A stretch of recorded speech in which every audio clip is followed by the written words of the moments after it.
여러분의 오후를 확 뒤집겠습니다. 혼란의 시대. 분노하는 국민의 대변자 정봉주입니다. 국정농단 사건의 마지막 퍼즐인 우병우 전 수석이 오늘 검찰에 출석했습니다. 그간 우 전 수석 수사에 관련해 제19 감싸기 논란이 있었던 검찰. 이번에야말로 확 달라진 모습을 보여줄 수 있을까요? 수많은 국민들을 분노하게 만든 박근혜 최순실 게이트. 이 게이트의 뿌리에는 최태민 일가가 있었는데요. 잠시 후 최태민 씨 의붓 손자이자 최순실 씨의 의붓 조카인 조영래 씨를 모시고 지난 40년간 이어진 박 전 대통령과 최 씨 일가의 관계에 대해 집중적으로 살펴보도록 하겠습니다. 4월 6일 목요일 정봉주 품격시대 시작하겠습니다. 4월 6일 목요일 정봉주 품격시대 첫 번째 이슈 들어가겠습니다. 박근혜 최순실 게이트의 마지막 퍼즐. 우병우 전 청와대 민정수석이 오늘 오전 검찰에 소환됐습니다. 우 전 수석이 수사기관에 불려나온 건 오늘로 세 번째인데요. 구속의 문턱에서 매번 돌아왔던 우 전 수석. 이번에도 돌아올 수 있을까요? 이 문제와 관련해 전문가 세 분 모시고 말씀 나눠보도록 하겠습니다. 정상근 미디어오늘 기자 나오셨습니다. 네, 안녕하십니까. 예. 자주 나오시니까 조금 자연스러워지신 거 아니에요? 네, 뭐 갈수록 조금씩 나아지고 있는 것 같습니다. 예. 오늘은 좀 겁나게 얘기했는데요. 아, 그럼 또 다음 주부터 또 긴장해서 질문 말 못할 수 한마디 있어요. 드릴까요? 아, 질문이요? 예. 아, 다음에 주시면 안 될까요? 감옥 가고 싶어요? 아, 아니요. 요즘 감옥 무서운지 아는 사람들이 많아졌어요. 그죠, 변호사님? 네, 저도 무섭습니다. 예, 훌륭한 분이에요. 그래도 감옥 가는 분들 안 가게 빼줬으니까. 노영희 변호사 자리하셨습니다. 네, 안녕하십니까. 예. 자, 그리고 이종훈 평론가, 모든 문제 전문가 자리하셨습니다. 네, 안녕하십니까. 예. 정말 이종훈 평론가님은 모르는 게 없는 것 같아요. 제가요? 예, 제가 보는 평론가 중에 한 16번째로 훌륭한 것 같아요. 아, 17번째 아니고? 아니, 위에 15명 아무도 없어요. 자, 우병우 수석. 네. 어떻게 됐어요? 오늘 검찰에 출석을 했죠. 레이저 쐈어요, 안 쐈어요? 그동안 뭐 레이저 논란이 좀 있었는데 예. 오늘은 평소와는 좀 다른 모습이더라고요. 그래서 예. 들어올 때 뭐 좀 뭐랄까 이런 표현이 좀 적절한지 모르겠지만 눈을 약간 좀 내리까는 듯한 예. 좀 그런 표정이었고 그 전에 검찰이 그러지 않았을까요? 눈 깔아. 뭐 검찰에서 뭐 그랬는지는 잘 모르겠는데 예. 정말 여러 가지 장면이 있지 않았습니까? 그 예. 검찰에 들어올 때 뭐 기자한테 뭐 째려봐서 그러니까 예. 일종의 레이저라고 불리기도 했고 아하. 또 검찰 조사 과정에서는 또 사진이 찍혔죠. 그러니까 그렇죠. 팔짱을 사진. 끼고 있는 사진이 찍혀서 와 정말 저렇게 수사를 받는 피의자가 대체 피의자라고 하기엔 좀 그렇지만 역대 네. 최악의 검찰 굴욕 사진이었죠. 그렇죠. 예. 그 이후로 정말 검찰 창문마다 다 가리기도 했었는데 예. 또 그게 이제 우병우 때부터 비롯됐습니다. 근데 오늘은 좀 달랐어요. 그러니까 뭐 차분하게 대답을 했고 뭐 예. 이렇게 노려보거나 하는 경우도 없었고요. 아하. 네. 예. 노영희 변호사님, 네. 좀 태도가 바뀐 것 같은데 보통 이제 그 법조계 인사들이 보기에 이게 위기에 처해서 연기하는 건지 진짜 심경이 변한 건지. 근데 진짜 심경이 변할 가능성은 잘 없지 않나요? 아니, 그러니까 그분은 심경이 변했다기보다는 예. 이번에 상황이 조금 변했다라고 느끼는 것 같아요. 음. 그 제가 좀 들은 얘기인데, 예. 그 나 정말 가기 싫다 이런 말을 했다는 거예요. 아하. 가기 싫다 그러면 뭐 조사를 받으러 가기 싫다는 얘기냐 이렇게 예. 물어보니까 아니 나는 거기 가기 싫다. 그러니까 구치소 가기 싫다 이런 얘기를 예. 한 걸 보면 구속될 수도 있다라고 하는 불안감을 조금 가지고 있는 것으로 지금 보이고 예. 또 나 혼자 절대 혼자 가지 않겠다. 같이 가자 이런 얘기도 막 했다고 해요. 예. 그러니까 그 얘기는 이제 우병우 전 수석의 혐의와 관련해서 뭐 검찰 고위 관계자들 다 연루되어 있으니까 너희들이 나를 정말로 그런데 보낸다면 나도 가만히 있지 않겠다. 뭐 이런 얘기를 들리거든요. 예. 사실은 이제 그런 얘기들을 이번에만 한 게 아니고 지난번에 검찰 그 특수본 일기 수사할 때도 많이 했었어요. 그분이. 그런데 이번에는 아마도 지금 세 번째예요. 이 특수본 일기 때 받았고 특검 때 받았고. 특검 때는 그런 얘기를 안 했나요?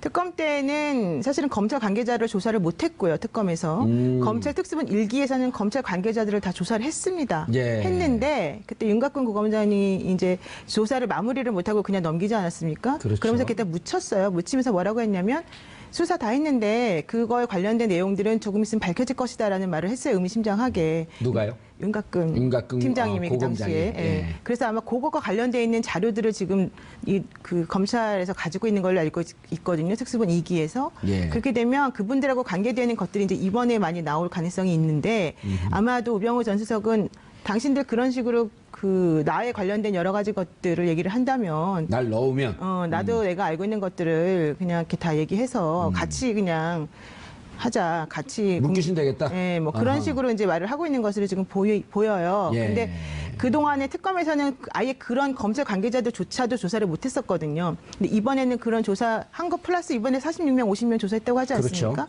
그러니까 노승건 차장님이 지난번에 그 기자들하고 티타임 하면서 우리 너무 억울하다. 우리 이렇게 열심히 하고 있는데 왜 자꾸 니네는 우리 수사 못한다고 하느냐. 막 화를 냈는데. 봐주기 수사하고 있는 거 아니냐라고 예. 하는 오해에 대해서 예. 확 기분 나쁜 얘기를 했죠. 네, 그래서 이제 불쾌하다는 심정을 딱 드러내면서 하고 오늘 또 이제 그런 식으로 조사를 받으러 이제 왔는데 우병우 수석의 얼굴이 조금 안 좋았잖아요. 예. 그러니까 그거는 아마도 조금 위기 의식을 느끼고 있는 것으로 보이고 검찰도 절치부심했다. 아하. 그런 걸 좀 보여준 것 같습니다. 이번에 우병우 전 수석 입장에서 이번에는 간다. 그러니까 그런 불안감을 좀 가지고 있는 것으로 알겠습니다. 이종훈 평론가님, 네. 또 이 심리 분석, 사람의 인상 분석, 이게 전문가이신. 그러니까 눈빛이 오늘 질문도 하기 전에 막 대답해요? 모든 문제 전문가니까 조금 오버하시는 것 같은데? 그게 아니고 벌써 딱 그렇게 대충 이제까지 그렇게 질문하셨기 때문에 오늘 예, 알겠습니다. 하십시오, 그러면. 네. 아니 눈빛이 좀 많이 겸손해진 건 맞아요. 그런데 절반만 겸손해졌다. 그래서 우리 이종훈 평론가님 실제로 매력적이야. 그러니까 후속이 딱 이번에 돼야 딱 절반이 아니면 49%쯤, 51%쯤. 52% 정도. 52%쯤. 예. 그래서 실제로 이제 구속이 딱 이게 절감이 돼야 예. 그때는 확실하게 겸손해질 것 같아요. 그러니까 박근혜 전 대통령도 그랬잖아요. 그러니까 이 법원에 영장실질심사 받으러 딱 들어갈 때 예. 그때 딱 이 청사 건물을 딱 올려다보는 장면을 우리가 봤잖아요. 그러니까 우병우 전 수석도 이제 그런 광경이 연출될 것 같고 예. 아직까지는 이제 좀 덜 겸손한데 사실은 오늘 검찰발로 지금 나오는 얘기가 가족을 지금 무더기로 기소하겠다라는 얘기가 딱 나왔단 말이에요. 와. 이게 굉장히 센 얘기다. 다른 걸 보고 있다라고 하는 그 의미가 가족까지 걸 수 있으니 그런 네. 얘기인가요? 그래서 어느 정도는 그 얘기가 들어갔을 수도 있겠다. 그러니까 뭐 우병우 전 수석의 워낙 뭐 이 후배들이 많잖아요. 야. 그러니까 수사 기류에 대해서 대강은 듣고 좀 들어갔을 가능성이 높지 않나 이렇게 생각을 하고 예. 이게 비단 자기만의 문제가 아니고 이제 가족에게까지 다 예. 이게 화가 미칠 수 있다라는 생각이 드니까 자연스럽게 겸손해지지 않을 수 없었을 것이다라고 생각을 좀 하거든요. 근데 이 검찰의 이 카드가 제가 보기에는 이게 일종의 괘씸죄 적용일 거라고 저는 봐요. 뭐냐 하면 그러니까 우병우 전 수석이 너무 기세등등하니까 뭐 여차하면 다 이렇게 안고 자기가 다 그냥 다 물귀신처럼 이렇게 하고 들어가겠다라는 식으로 이렇게 기세등등하게 나오니까 예. 검찰이 아주 비장의 카드를 지금 준비를 한 게 아닌가. 검찰 수뇌부가 그랬다라고 저는 생각하지는 않습니다. 이번에 수사를 어찌됐건 전담하고 있는 그 첨단 범죄 수사팀의 이군수 부장검사께서 뭐 개인적인 연고도 거의 없다는 거 아니에요? 예. 그러니까 이번에 본인이 준비한 비장의 카드가 온 가족 무더기 기소 카드가 아니었나 이렇게 생각합니다. 노영희 변호사님이 씩 웃는데요. 씩 웃는데요. 아닌가요? 탈세 관련된 쪽으로 지금 얘기가 되고 있죠. 예. 탈세 의혹 관련돼서. 왜냐하면 정강 기업을 하고 있기 때문에 기업하는 분들 지난번에 박채윤 씨인가요? 네, 박지윤 씨. 예, 그 어느 병원 원장이죠? 그 이름 기억이 전찬 김영재 원장의 김영재 의원의 박채윤 부인을 그때 당시 배임 횡령으로 하려고 털었는데 그때 녹취록이 나왔던 거 아니에요? 네. 예, 그래서 회사하는 분들은 배임 횡령이라고 하는 것은 늘 노출되고 사는 거니까. 그렇죠. 예. 배임 횡령, 뭐 탈세 이거는 뭐 예. 늘 상존하는 위험분이죠. 그렇죠. 기업하는 사람은 거기서 빠져나올 수 없는 건데 그래갖고 가족을 걸게 되면 뜨끔해지는 거죠. 그렇죠. 부부 일가, 뭐 장모, 뭐 아하. 하는 그 회사에 관련된 모든 것들을 다 같이 보겠다 이런 얘기가 좀 있으니까 예. 아무래도 상당히 좀 부담스러울 것 같습니다. 예를 들었고 아들이 정강 소속의 차를 아무 직원도 아닌데 타고 다녔다. 막 사실 이런 것까지 가면 그건 좀 너무 구차하지 않습니까? 예. 근데 이제 사실 가족회사 같은 걸 운영하는 경우에는 예. 그런 개인적 유용을 조금 하긴 하는데 이제 이번에 검찰에서 보고자 하는 거는 그런 가족회사와 관련된 개인 비리 뭐 우리가 알고 있는 그런 예. 것들에 대한 치중보다는 사실은 이제 그 뭐 문체부 인사니 뭐 공정위 인사니 이렇게 그렇죠. 부당하게 감찰하고 인사에 부당 개입한 혐의들 이런 것들을 중점적으로 보고 또 만약에 그런 것들에 대해서 제대로 이게 터치가 안 된다면 이제 그 정강이라고 하는 회사와 나머지 그 기흥 CC 관련된 부분들까지도 예. 전부 다 보겠다 이런 의지를 지금 보이고 있는 거죠. 지금 받고 있는 혐의는 직권남용이 주 혐의고 직권남용 중에서도 세월호 수사 방해. 네. 그거는 그 박영수 특검도 이건 빠져나갈 수가 없다.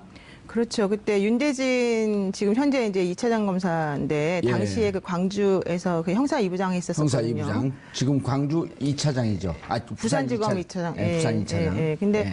그분이 이제 당시에 그 세월호 관련해서 해경에서 예. 너무 제대로 이제 수사를 못하고 인명 구조 못하니까 관련자를 과실치사 혐의로 입건하려고 이제 해서 수사를 하려고 했더니 예. 그러면서 이제 그 서버 압수수색 같은 것들을 이제 하려고 했더니 예. 우병우 전 수석이 그걸 못하게 막으면서 그렇죠. 외압을 많이 행사했었잖아요. 그래서 그 부분하고 그다음에 이제 변찬우 변호사가 있습니다. 18기. 변찬우. 네, 변찬우 예. 변호사가 그 세월호 관련해서 여러 가지 것들을 다 총괄 지휘했던 분인데 광주지검장이었었죠. 네, 당시에. 예. 그래서 그분이 이제 사실은 우병우 전 수석하고 악연이 많아서 이제 옷을 벗으셨는데 그분까지 이번에 다 조사를 이미 마쳤거든요. 예. 그래서 아마 관련돼 있는 세월호 수사와 관련된 여러 가지 것들은 제가 보기엔 구체적으로 많이 지금 소명이 돼 있는 것 같고요.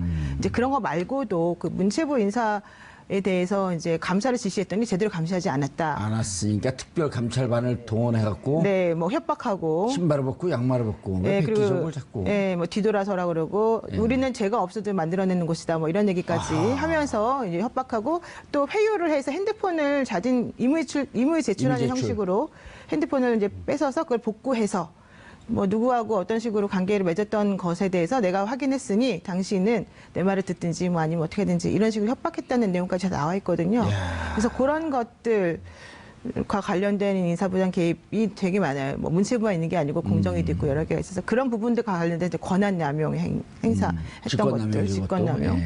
그리고 이제 직무유기 같은 것들, 뭐 미래나 K스포츠 재단에서 알면서도 이제 그냥 봐주고 넘어간 것들. 직무유기는 입증하기 좀 어렵죠. 어렵죠. 사실 예. 직무유기는 어떤 게 필요하냐면 적극적인 직무 포기 의사가 필요해요. 아하. 그러니까 단순히 그냥 일을 못하는 무능 정도에 그치는 게 아니고 예. 적극적으로 나는 이걸 안 하겠다라고 하는 포기 의사가 명시적으로 나와야지 인정이 되는 죄예요. 그런 경우 거의 적용이 힘들다고 그렇죠. 봐야겠네요, 이거는. 거의 적용이 예. 어렵죠. 그러니까 그런 거 잘 아니까 이제 자꾸 본인은 무능했다는 쪽으로 지금 연막전을 피고 있는 거죠. 그리고 뭐 그런 거랑 횡령 배임이랑 예. 또 이제 뭐 국회 증언 감정법 위반 혐의 이런 것도 예. 있습니다.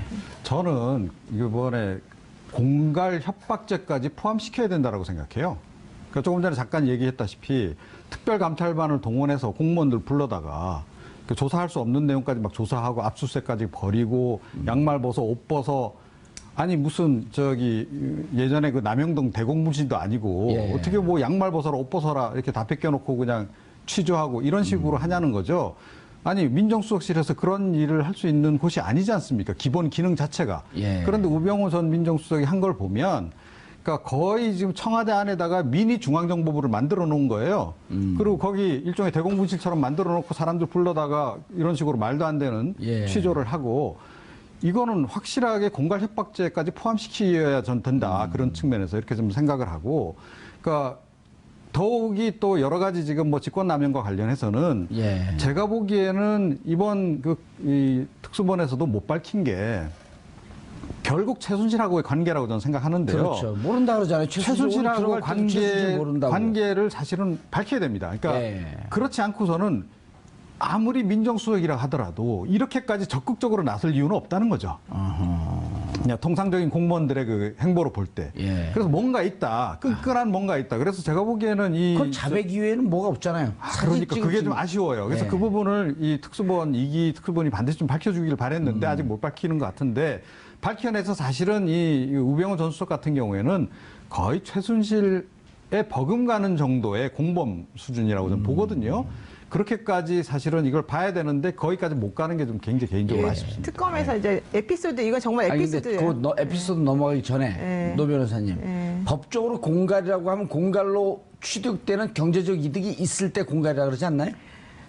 이제 공갈은 행위니까 예. 내가 그 사람에게 어떤 위협 같은 걸 가해가지고 그 사람이 또 무슨 이득, 취한 계산상 이득이 있어야 이득을 되잖아요. 계산상으로 이제 뭔가 의무 없이 이렇게 뭔가 지불하게 하는 것을 말하는 건데 그거는 이제 신체적인 유형력의 행사와 같이 연관되어 있는 부분이 좀 있어서 공무원이 뭐 이런 식으로 하는 거는 공갈협박은 사실은 조금 되게 어렵죠. 그렇죠. 예, 일반적으로 우리가 뭐 술 먹다 너 지금 공갈협박이야 이런 개념하고는 예, 법적 그런 개념이 거랑은 조금 다르죠. 틀리잖아요. 예, 예. 예. 에피소드요? 에피소드요? 예. 잊어버렸는데 에피소드 아이고, 에피소드 뭐, 말씀드릴게요. 머리가 치킨입니까? 왜 그러세요? 아니 에피소드가 뭐가 있었냐면 아까 지금 최순실 씨하고 관계를 못 밝혀냈다 그랬었잖아요. 그거가 관련된 건데 어떤 사람이 특검에다가 사진 하나를 보내줬어요. 어허. 그 사진이 뭐였냐면 홀인원 기념 패를 이렇게 찍으면서 밑에 이렇게 누구 같이 쳤다 이렇게 동반자 나오지 않습니까? 예.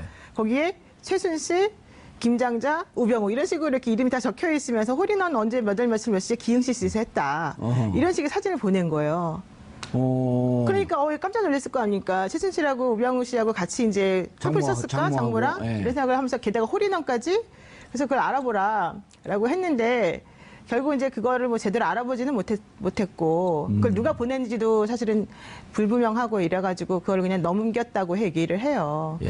그러니까 그런 식으로 최순실 씨와 우병우 씨 사이에 있던 여러 가지 관계들이 있다는 증거들이 사실 무대기를 많이 제보가 들어왔는데 확인이 안 됐다. 확인을 할 수 없는 구조여서 확인을 할 수 없는 구조여서 못했다는 거죠.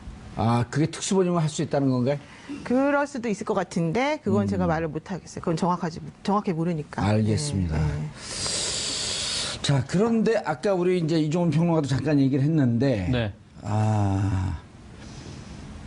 특수본이 검찰에서 이제 별도로 보고 있는 게 있다라고 언론 보도가 좀 나왔어요. 네, 그랬죠. 예, 그런데 이게 특수본이 새롭게 들여다보고 있는 것은 세월호 관련 사안이나 특검이 조사했던 사안이 아니다. 네. 이거 뭘까요? 왜 이렇게 자락을 깔죠? 그러게요. 이게 보통 이렇게 원래 검찰에 이렇게 먼저 이렇게 흘리는 경우가 있나라는 좀 의심이 좀 들긴 예. 했는데, 근데 정작 이제 검찰 특수본에서는 뭐 소환 조사를 앞두고 있는데 이런 얘기를 혐의 사실을 말할 수는 없다. 아, 있긴 있다는 거예요? 네, 혐의 사실은 말할 수 없는데 새로운 혐의가 있다라는 식으로 얘기를 했다는 거예요. 그래서 오. 네. 그래서 그게 이제 어떤 혐의인지는 아직 뭐 특수본에서 정확하게 얘기를 안 해서 그건 잘 모르겠는데. 아까 이종훈 평론가가 얘기했던 가족을 같이 엮겠다 이런 건 아닌가요? 뭐 그런 걸 수도 있고 아니면 뭐 또 어떤 의미인지는 아직 지금 잘 확인이 안 되는 상태입니다. 해외 계좌에서 돈 들어온 거 그건가요? 뭐 그것도 저는 사실 잘 모르겠는데. 싱가포르 계좌로 추정되는 그 얘기가 계속 돌았었잖아요. 네, 뭐 돌기는 했는데 뭐 확인되지는 않은 얘기라. 네. 탈세 혐의의 가능성이 크다고 얘기는 돌고 있죠. 네. 아, 탈세 혐의. 예. 그런데 지금 이제 일각에서 나오는 것은 그러니까 여러 가지 지금 얘기가 나오는데 이번에 이제 가족 무더기 이제 기소와 관련해서 이제 나온 얘기가 뭐냐면 그러니까 정강 쪽으로 좀 이렇게 출처가 의심되는 돈이 들어왔다는 거죠. 그렇죠. 그게 그런데- 이제 민정비서관으로 들어가기 전입니다. 그게. 아니, 된 다음에. 민정비서관이 된 다음에. 그러니까 예. 투자 자문업체로부터 돈이 그 M사와 관련된. 수억 대가 들어왔는데 이게 일종의 뭐 그러니까 리베이트 아니겠느냐. 리베이트라고 하는 의혹도 있고 아니면 네. 그 수입료 누락된 수입료 예전에 예. 그런 거일 근데 수도 이제 있고. 수입료인지 예. 이게 뭔가 이렇게 권력을 활용한 정보를 제공해 주고 받은 사실상의 뭐 좋게 말하면 리베이트고 나쁘게 얘기하면 뇌물일 수도 있는 그런 예. 부분도 좀 있는 거죠. 그것도 이제 이번에 아마 그 기소하게 되면 포함을 시킬 것 같아요. 그게 이제 지금. 3억 원 정도를 네. 얘기하는 건데 예. 그게 아마 본인이 이제 한번 변호사로서 선임을 냈다가 중간에 그만둔 사건이 하나가 있어요. 예. 그러면 이제 더 이상 뭐 일을 하지 말아야 되는데 그 다음에 그 사건이 되게 잘 됐어요. 어허. 그리고 난 다음에 또 돈이 뒤로 들어왔다는 거예요. 이 사람이 그만뒀는데 왜 돈이 들어오지? 이러면서 이제 살펴보는 부분이 있는 거죠. 그 부분도 있고 뭐 여러 가지가 있는 거죠. 그리고 그 돈을 가지고 나중에 이제 걸릴 걸 대비해서 다른 식으로 뭐 그림을 산다든가 뭘 한다든가 뭐 이제 이런 식으로 유용해서 문제가 좀 있지 않나라는 걸 보는 것도 있고. 빠져나가기가 좀 힘들겠는데요, 그러면? 그렇죠. 그렇습니다. 게다가 지금 이제 국세청이 올 초부터 동시로 조사를 지금 벌였거든요. 바로 예. 이런 부분들. 그러니까 탈세와 관련한 부분들을 집중적으로 지금 이제 조사를 계속 했는데 이번에 그 특수본 수사 결과에 일부가 포함이 되는 것 같고요. 예. 포함 안 된 부분도 지금 계속 또 뭐 추적 중이라는 얘기가 있어요. 그래서 추가로 그러니까 정강 관련해서 그러니까 뭔가 이게 조세 포탈 내지는 횡령 뭐 이런 것들이 좀 더 드러날 가능성이 좀 없잖아 있는 그런 상황이 아닌가. 그래서 검찰 쪽에서 그 부분을 아직까지 확정이 안 됐기 때문에 명쾌하게 좀 얘기를 못하는 거일 수도 있다 이런 생각도 좀 들긴 해요. 예, 노 변호사님 어떻게 보시나요? 그럼 이번에 들어가고 이미 워낙 수사가 많이 됐기 때문에 우병우 수석한테는 박근혜 전 대통령도 검찰 조사받을 때 부인하는 거에 대해서 캐묻지 않았잖아요. 워낙 근거와 증언과 증거가 많았기 때문에. 그렇죠. 이번에 우병우 전 수석도 부인하면 부인하는 대로 그렇죠. 오히려 앞으로 어떻게 되는 거에 대해서 서로 이 수싸움을 하면서 조사가 진행되지 않을까. 어떻게 보세요? 제가 보기에는 일종의 딜이 이루어지고 있을 가능성이 좀 있다. 일종의 타협이 이루어질 가능성이 좀 있다. 좀 싸게 들어가자. 예, 그렇죠. 정말 전문 용어가 예, 싸게 들어가죠. 싸게 예. 그러니까 이제 핵심적인 5월 9일 정권 교체되면 무거워진다, 세진다. 이거. 예, 그러니까 기소를 하는 범위 자체를 조금 조절을 해줄 가능성이 조금 있어 보이는데 그걸 그렇다고 해서 개인 비리적으로만 계속해서 영장을 청구할 수는 없으니까 이제 너가 정말로 문제가 있다라고 지금 밝혀지고 있는 세월호. 그런 부분들과 관련해서는 인정을 하되 뭐 나머지는 우리가 좀 건드리지 않겠다라든가 이런 식으로 좀 정리해줄 가능성이 있는 거죠. 그러니까 두 양측이 검찰 특수본과 우병우가 확전 금지 협약을 맺고 있다. 그럴 수도 있지. 명분 쌓기라던가 나중에 검찰의 미래까지도 우리가 좀 생각해 봐야 되지 않겠냐라는 의미에서 뭔가를 조금 정리할 가능성은 있는 거죠. 당신 의협심이 많잖아. 네, 이건 제가 내 보기에는- 목숨 하나 불세워서 검찰을 살려야지. 네, 그러니까 일종의 이제 플리바게인을 하는 거죠. 예. 그런데 우리나라에는 없습니다. 법적으로. 예, 법적으로는 없지만 실제로 예. 이제 그런 식으로 전개될 가능성이 높은데, 그러니까 지금 특수본의 그 수사 라인일 가능성보다는 예. 오히려 검찰 수뇌부하고 그런 거래가 이루어질 가능성이 높다라고 저는 생각을 해요. 검찰 수뇌부라고 누구라고 찍지 않았기 때문에 누구라고 찍었으면 바로 명예훼손으로 걸릴 위험성이 바로 그거죠. 있는데. 그래서 이제 조심해야 됩니다. 그런데 검찰 수뇌부가 뭐 아시다시피 이미 뭐 우병우 라인이다 뭐 그런 얘기 좀 잘 알려져 있고, 그래서 이번에 우병우 전 수석이 그런 이제 협박도 가능한 것이고, 그러니까 여차하면 다 내가 물고 그냥 들어가겠다라는 식의 그런 식의 협박이 가능한 것도 검찰 수뇌부가 관련이 돼 있기 때문에 그런 거 아니겠습니까? 결국 또 수천 통 뭐 전화 통화한 기록 뭐 또 발견된 것도 있고, 그래서 검찰 수뇌부하고 우병우 전 수석 간에 그런 딜을 할 가능성이 높고, 우병우 전 수석은 그러니까 박근혜 전 대통령보다는 훨씬 법리를 잘 안다. 예. 그리고 굉장히 실리적으로 움직이는 사람이어서 더욱더 가능성이 높다. 이렇게 생각합니다. 아까 노영희 변호사님이 재미있는 무서운 얘기를 했는데 그냥 슬쩍 저희가 넘어갔는데 나 가기 싫다. 그랬단 말이에요. 그 뒤에 함의는 나 보내면 너희들은 멀쩡할 줄 아느냐 라고 하는 게 행간에 딱 숨어 있었단 말이에요. 글이. 그렇죠. 그런데 검찰 입장에서는 우병우가 야 당신도 있잖아. 그 자리 내가 만들어준 거 아니야? 한번 해봐. 그럼 어떨까요? 내가 그랬어요. 내가 우병우야. 그거 해봐. 내 죽고 네 죽자. 되게 곤란하네요, 상당히. 예. 그럼 아니 검찰이 정말 쪼를까 아니면 왜 이래? 이제는 쫄 단계는 아니지, 사실은. 근데 검찰도 이제는 본격적으로 결정을 내려야 될 단계거든요. 예. 더 이상 뭐 그런 거에 이제 휘말릴 수는 없는 것이고, 뭐 어쨌든 그런 사실이 있었다 하더라도 예. 그것은 이제 근거도 없는 건데.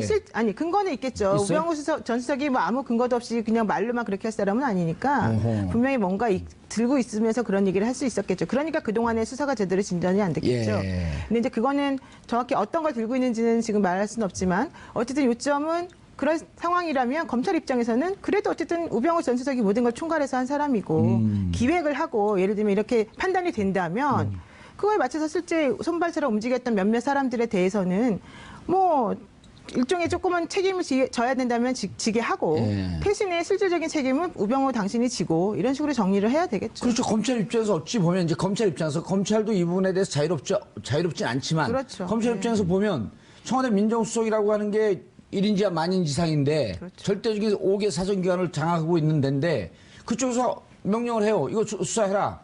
하명 사건 원래 보게 되면 어찌 보면 직권 남용이거든요. 검찰총장을 통해서 내려와야 되는데 네. 그럼에도 불구하고 이건 당신이 시켜서 어쩔 수 없이 했습니다.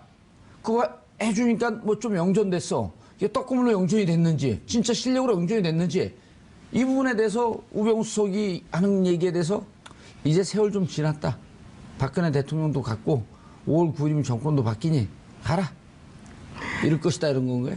예, 원래 이제 상관의 상관의 부당한 예. 위법한 명령은 복종하면 안 됩니다. 거부할 권한이 있죠. 거부를 해야 됩니다. 네, 그런데 그걸 안 하고 그냥 상관이 시키니까 했다. 이거는 사실은 면죄부가 될 수가 없어서 검사들, 그러니까 민정수석실에서 같이 있었던 검사들이 예. 만약에 우병우 전 수석이 시켰기 때문에 했다 이런 식으로 한다고 해서 빠져나갈 수는 없어요. 예. 그렇지만 그럼에도 불구하고 어허. 우병우 전 수석이 이런 식으로 해가지고 한번 알아보라라고 해서 예. 알아보는 그 과정 중에 조금의 불미스러운 일이 있을 수 있었다. 내지는 우리가 약간 좀 지나치게 했었다. 이런 부분을 인정하고 들어갈 수밖에 없는 거죠. 그렇다고 근데 해서 그 검사를 그렇죠. 처벌할 수는 없는 상황. 그렇다고 해서 그 검사가 모든 걸 책임지는 건 아니니까 그 검사를 뭐 처벌할 수 있을지 없이는 들여다봐야 알겠지만 예. 그거 가지고는 사실은 그렇게 큰 협박이 될까? 그건 제가 아니라는 생각인 거죠. 이종훈 평론가님, 이쯤 되면 네. 우병우 전 수석은 좀 쓸쓸하겠는데요? 아, 그렇죠. 예. 그래도 제가 조금 전에 말씀드렸듯이 아직 절반은 살아 있다는 거예요. 그러니까 뭔가 좀 자신감이 있는 것 같고 어허. 약간은 그런데 그러니까 이석수 특별감찰관이 그러니까 미래재단 K스포츠재단 막 이렇게 수사하고 그랬을 때 조사하고 그랬을 때 그때 우병우 민정수석이 전화 걸었다는 거 아닙니까? 예. 그때 한 말이 전 딱 떠올라요. 뭐라고요? 형 앞으로 나 안 볼라 그래? 그 얘기했대요? 예. 저는 이렇게 했는데 형 미쳤어? 뭐 그렇게도 예. 나오긴 했는데 제가 미쳤어란 말은 안 그런 얘기 안 예, 했어요? 제가 본 형 왜 그래 버전이 조금 더 그랬어요? 예? 뭐라 그랬어요? 뭐라고? 너 아니에요. 예. 여튼 미쳤어는 아니에요. 오늘 그냥 묻어갈라 그러시네? 제가 조심하고 있습니다, 요즘에. 왜요? 검찰 걸렸어요? 전화도 여기저기서 오고 있고 조심해야 됩니다. 자, 어찌됐건 그래서 제가 본 이제 버전은 이제 그게 가장 합리적으로 들려서 이제 형 나 안 보려고 그래? 예. 그런 식의 전화를 이번에 다 하지 않았을까요? 아. 검찰 수뇌부에 다 전화 걸어서 근데 이제 그걸 우리가 네. 취재가 안 됐고 노영희 변호사만 아는데 입을 다물고 있으니까 그러니까 답답하긴 하네요. 신발을 좀. 벗겨야 되겠어요. 네. 아니, 요즘 이제 전화는 열심히 하고 계시대요. 예, 우병우 수석이 네. 여기저기다가 살려고. 살려고 하는 건지 떠보려고 하는 건지 뭐 지시를 내리는 건지 잘 모르지만 하여튼 전화 전화는 열심히 하고 있다. 열심히 하고 있다. 자, 박근혜 대통령으로 좀 넘어가 봐야 될 것 같은데요. 네. 유영하 변호사 이상한 일을 하고 있어요.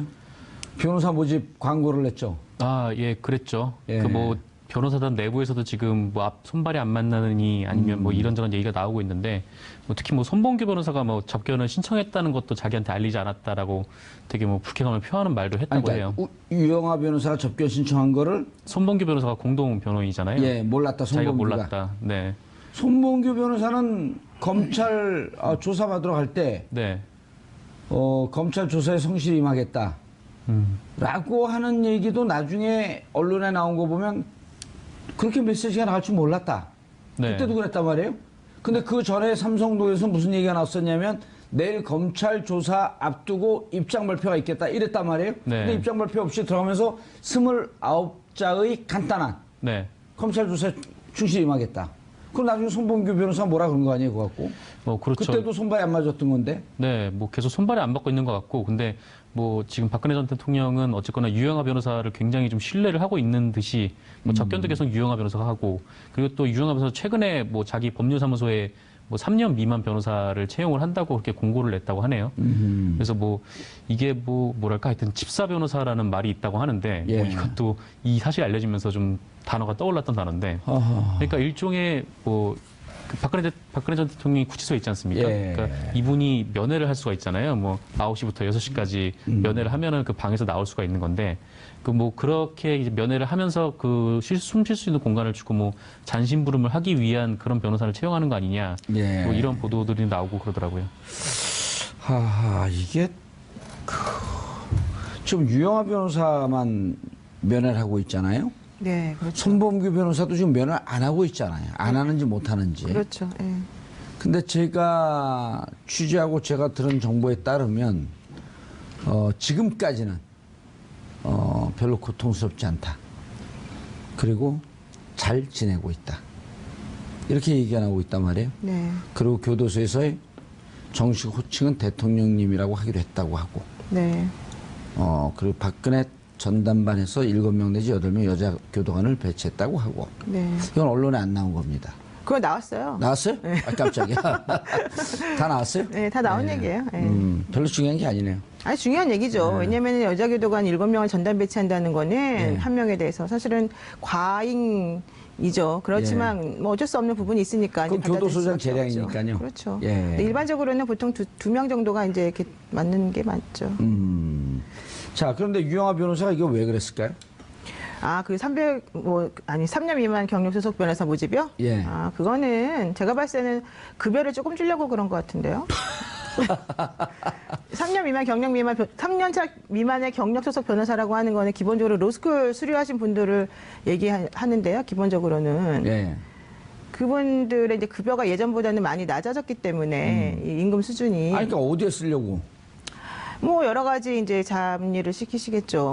뭐 서면도 쓰게 하고 뭐 잡일을 시키려고. 접견도 가게 하고 뭐 근데 접견은 아마 본인이 그냥 독점적으로 변호사 그 대통령에 대해서는 할 것 같고 나머지 사무실 관련된 여러 가지 일을 시키려고 하는 거 아닐까 생각이 예. 들어요. 뭐 만약에 필요하다면 서면 작업도 시키고 뭐도 시키고 하려고 하겠죠. 언론에 안 나온 얘기 하나 해드릴까요? 예. 사람들 못 보고 이렇게 커튼 치고 있대요. 누가요? 대통령님이? 예, 대통령 그 방에. 방 주위에다가 못 보게 지나가다 혹시 그렇죠. 못 차단막 보게. 같은 거 해놨죠. 그거 나오지 않았어요? 여자 그것도 또 나왔어요? 그게 이제 그건 안 이렇게 돼 나왔어요. 있어요. 여사동이 서울구치소에는 여사동이 2개가 있어요. 예. 1동하고 2동이 있는데 한 동에는 2층이고 한 동은 3층짜리예요. 예. 그리고 여자 수용자들을 접견할 수 있는 변호사 접견실이 3군데가 있어요. 예. 되게 좁아요. 그래서 이제 박 대통령 그 중에 이제 한쪽 구석에 이렇게 방을 마련해서 예전에 미군들이 사용하던 소파 협정에 예. 의해서 미군들 수용됐을 예, 때. 그 방을 지금 이제 사용하고 예. 있는 거잖아요. 그래서 앞에 이제 차단막도 만들어 놓고 또 뭐 교도관도 7명을 이렇게 2인 1조로 해서 번갈아 가면서 그분을 이제 다른 사람들과 접촉을 막기 위해서 이제 하고 있다는 얘기인데요. 예. 그러다 보니까는 사람들의 눈에 띄는 걸 싫어해서 앞에다 이렇게 다 막아놓고 아무도 이제 보지 못하게 하는 거고 특히 박근혜 전 대통령은 자기의 맨 얼굴을 사람들한테 보이는 걸 제일 싫어해요. 그럼 그러기- 확인이 된 거예요? 네, 그렇죠. 그래서 자기 얼굴을 아무도 못 보는 거예요. 유영아 변호사 이외에는. 그러니까 유영아 변호사는 어쩔 수 없이 봐야 이제 되니까. 변호사로서 볼 수밖에 없으니까 그분은 예. 이제 드리지만 나머지는 제가 보기에는 아마도 안 드릴 가능성이 크죠. 예. 이종훈 평론가님, 네. 오늘 원래 저희가 이제 처음에도 얘기를 했는데 최순실 씨와 이제 이재용 부회장하고는 못 만납니다. 남사 여사가 나뉘어져 있으니까 접견 가다가 만날 일은 없는데 최순실 씨하고는 많은 변호사들이 그랬거든요. 공범관계, 핵심적 공범관계이기 때문에 원래 같이 수용해서는 안 된다. 네. 근데 이제 최순실 씨가 결국 남부구치소로 갔습니다. 예. 이건 기본적인 원칙이거든요. 그렇죠. 예. 그런데 밖에 이경재 변호사나 유영아 변호사를 통해서 끊임없이 서로 소통하고 있지는 않을까요? 그거는 이미 오래전부터 예. 계속 그렇게 소통을 좀 해온 것 같아요. 양쪽이 뭐 서로 이렇게 탄핵 심판 과정에서 이 대리인단의 전략을 봐도 그렇고 최순실 씨가 전략을 쓰는 것도 봐도 그렇고 그때 이미 굉장히 강경하게 대처하면서 뭐 다 모르쇠로 일관하고 뭐 그런 식이었잖아요. 네. 이런 것이 사실은 마치 누구 한 사람이 지휘하는 것처럼 이렇게 쫙 진행이 됐단 말이죠. 예. 그래서 그때부터 이미 소통은 계속 해왔을 것이다. 그리고 뭐 지금이라 그래서 그게 달라졌겠습니까? 변호인단 간에는 아마 계속 소통을 지금 하고 있는 것으로 예. 이제 봐야 되겠죠. 그게 합리적이죠. 예. 자, 블랙리스트 재판도 또 진행이 돼요. 이게 뭐 사건이 대한민국 국민이 전체가 다 변호사 수준으로 이 법률 지식과 재판 정보에 대해서 알아야 되니 이거 어떻게 살죠 우리처럼. 그러니까요. 우리나라 국민들이 정말 이번 사건을 계기로 해서 예, 변호사 필요 없는 세상이 됐어요. 변호사들이 정말 살 곳이 없어지고 있습니다. 점점. 예. 예. 지금 재판 어떻게 되고 있나요? 지금 김기춘, 조윤선. 블랙리스트 재판이 사실은 되게 중요한데 예. 그동안에 이제 계속 모르쇠로 일관을 해왔었는데 어제 뭐 나온 기사에 의하더라도 조윤선 전 장관 같은 경우에는 본인이 정무수석으로 그때 들어오면서 전임자로부터 브리핑을 받는데 처음에 웃고 있다가 나중에는 얼굴 표정이 굳어졌다는 얘기잖아요. 블랙리스트 관리 얘기를 듣고 특히 그것을 대통령이 직접 챙겼다 이런 얘기까지 들으면서 우리가 이런 것까지 해야 되냐 이런 얘기도 했었다는 거예요. 조윤선 장관이. 예, 그러니까 근데 이제까지 왜 부인하고 그러니까 있었어요? 근데 그동안 부인했던 것에 이제 빼도 박도 못할 증거들이 그렇게 나와서 어허. 이제 아마 오늘 재판에서도 그런 것들을 들이대게 되면 좀 신경의 변화를 일으킬 수도 있다 이런. 누가요? 조윤선 전 장관이. 어. 그리고 또 하나는 조윤선. 지금 그 진술은 조윤선 장관이 했다는 게 아니에요? 한 게 아니죠. 다른 사람이 이제 어제 다른 사람이 한 거고. 조윤선 예, 장관이 듣고 예. 있으면서 전임 장관으로부터 인수인계 전임자로부터, 예. 전임자로부터 인수인계 받으면서 그 얘기를 듣고 얼굴이 굳어졌다. 얼굴이 처음에는 웃으면서 굳어졌다. 즐거운 마음으로 듣다가 이제 이렇게까지 해야 되느냐 이런 얘기를 했다는 그때 정무수석 인수인계 때 얘기를 하시는 거죠?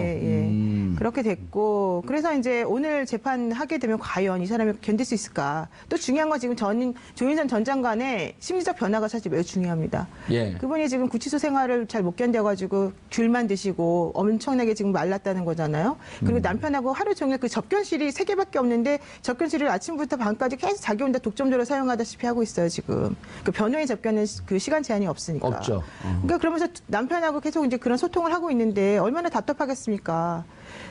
그런 여러 가지 것들을 지금 보게 되면은 본인이 빠져나갈 방법이 점점 없다는 것을 이제 깨닫게 되는데 이런 결정적인 증거까지 법정에서 제출이 되게 되면 사실은 이제 결정을 해야죠 본인 스스로도 계속해서 일관되게 부인하는 식으로 갈 것이냐 아니면 정말로 뭐 김영재, 김상만 그런 병원 그 원장들처럼 그냥 죄송하다 그러고 읍소 작전으로 갈 것이냐 사실 그럴 수밖에 없어요. 이미 조윤선 장관은 그쪽으로 좀 틀었다고 이렇게 보이지 않나요? 그렇게 될 수밖에 없죠. 얼마나 불안하고 강박 증세까지 보인다는데 사실 예. 그 안에서 잘 못 견디고 있는 게 사실이거든요. 안 갔다 와봤죠? 안 갔다 와봤잖아요. 저는 구치소는 안 가봤는데 예. 이제 거기 들어간 사람들이 의뢰인들이 많잖아요. 제 의뢰인들이. 무척 떨죠. 아니 근데 두 부류가 있더라고요. 되게 적응 잘하는 사람들도 있고 저 같은 사람들이 있고. 그리고 또 적응 못해서 조금 말린 사람도 있어요. 근데 예. 좀 지나고 나면 확실히 이제 얼굴들은 다 살이 좀 붙으셔서 세 번째 좋아지기도 부류가 하고. 있어요. 어떤 적응 못하면서 잘하는 척하는 사람들이 있어요. 아, 연기하는 사람들. 쪽팔리니까. 또 뭐 가면 우울증 이런 건가요?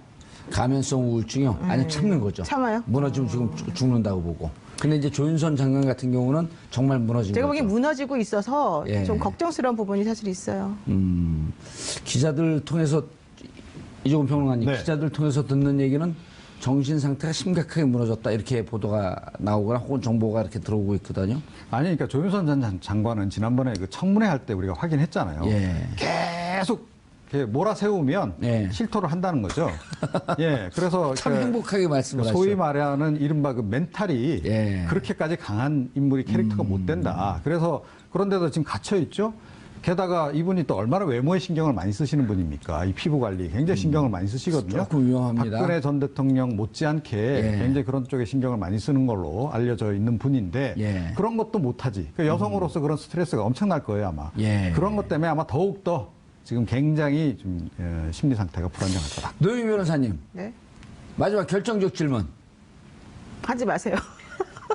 아니요 법률 질문. 아, 예, 왜냐하면 알았습니다. 예. 조윤선 두 부류가 지금 남아 있는 거예요. 김기춘 끝까지 모른다. 조윤선 장관 사실은 했습니다. 대통령 지시로 했습니다. 그리고 인정하고 잘못했습니다. 라고 했을 경우에 직권남용이란 말이에요 이게. 물론 기본적으로 특검에서 헌법 정신을 위배한 것이다라고 아주 높은 법률 철학적 얘기를 했지만 법은 싸잖아요 이게. 직권남용 5년 이하의 징역. 네, 되게 형량에서 약간 예, 10년 이하의 자격정지. 1,000만 원 이상의 벌금. 이하의 벌금. 이하의 벌금. 그게 싸단 말이에요, 이게. 그럼 인정하게 되면 조윤선 장관 같은 경우는 형이 집행유예로 집행유예 나올 가능성이 높은데. 나와야 되겠죠, 사실. 근데 김기춘 실장 같은 경우는 부인한단 말이에요. 그럴 경우 집행유예로 못 나오지 않습니까? 이제 집행유예 해주는 조건이 예. 기본적으로 본인이 이제 뭐 정말 범죄 저질렀다면 인정하고. 범죄한 사실을 인정하고 진정하게 뉘우치고. 뉘우치고 이래야 되잖아요. 개전의 정이 있는 게 또 예. 중요하고.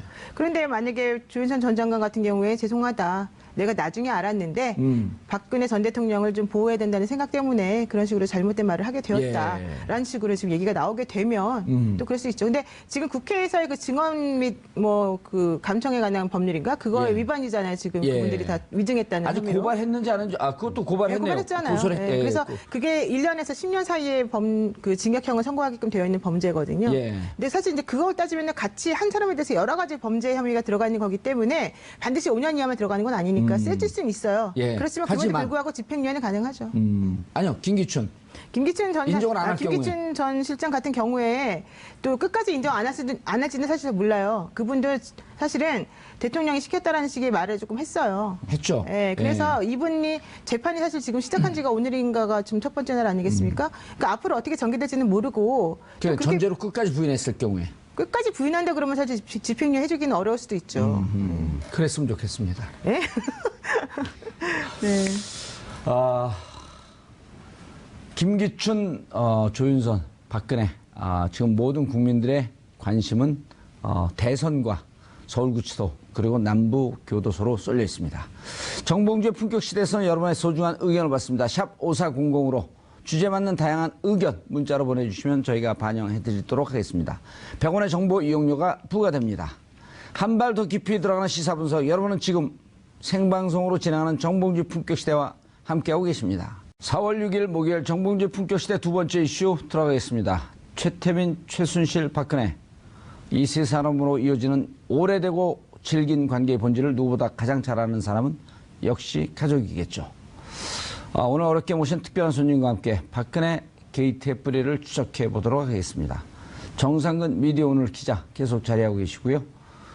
최태민 의붓 아들인 조순재 씨 장남이자 또 하나의 가족 저자인 조용래 씨 자리하셨습니다.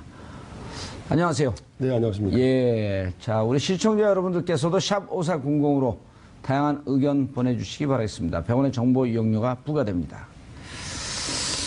책을 내셨어요? 네, 그렇습니다. 예. 이렇게 한번 들어봐 주시죠.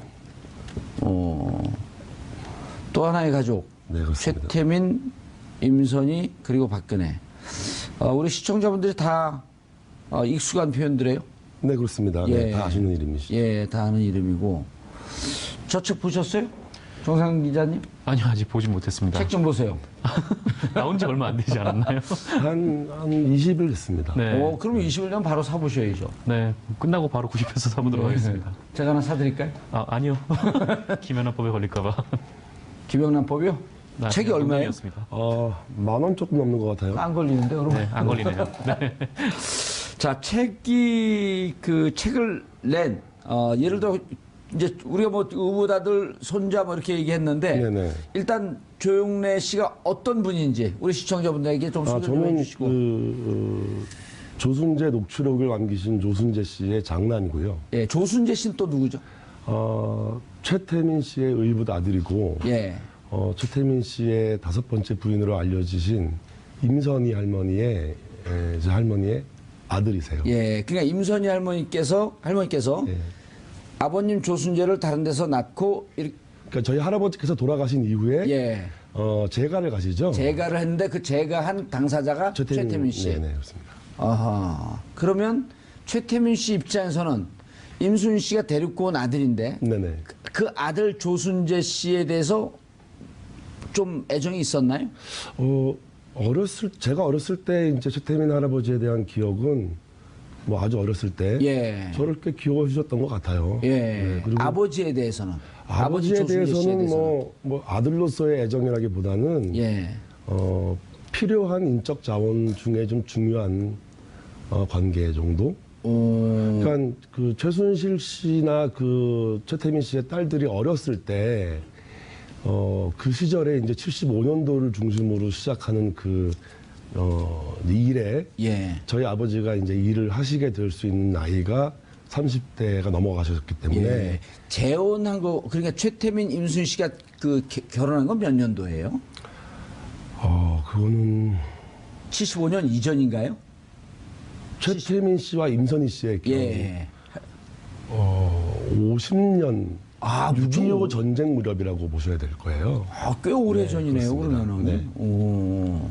그럼 75년도에 최태민 씨와 박근혜 씨가 관계를 막 가질 무렵에 네네. 아버님 조순재 씨는 꽤 장성한 아들이었네요, 그러니까 그러면은. 할머니가 없이 아버지는 혼자 자라셨고요. 사촌 집에서 자라셨고. 임순희 할머니가 아버지를 이렇게 안 키우셨어요. 키워준 건 아니었네요. 아버지는 이제 뭐 사촌 집에서 자랐고. 예. 그렇게 커서 이제 아버지 독학하셔서 대학 나오시고. 장성하신 이후에 다시 엄마를 만나게 되죠. 장성한 이후에 네, 그렇습니다. 성장 과정에서 엄마를 네, 못 네. 만났고, 네. 장성한 이후에 엄마를 다시 만났고, 네, 그 그렇습니다. 연도는 언제쯤인지 정확히 기억은 잘 안 나시고. 65년도 무렵으로 알아요. 어머니 아버지가 결혼하실 무렵. 아하. 그 직전 정도. 예. 64년 뭐 65년 그때. 쯤에 이제 만나시게 돼요. 만나고 그때부터 이제 임순희 그러니까 할머니 그러니까 네. 조순재 씨의 어머니하고 같이 생활을 하시는 그런 관계가 됐나요? 어떻게 됐나요? 뭐 처음부터 같이 살았는지는 모르겠는데 예. 저희 어머니가 결혼하신 이후에 이제 아버지가 살던 집과 할머니가 살던 집이 가까웠어요. 아하. 그러니까 같이 산 건 아니고 예, 가깝게. 늘 주변에서 이렇게 가까이 살았죠. 예.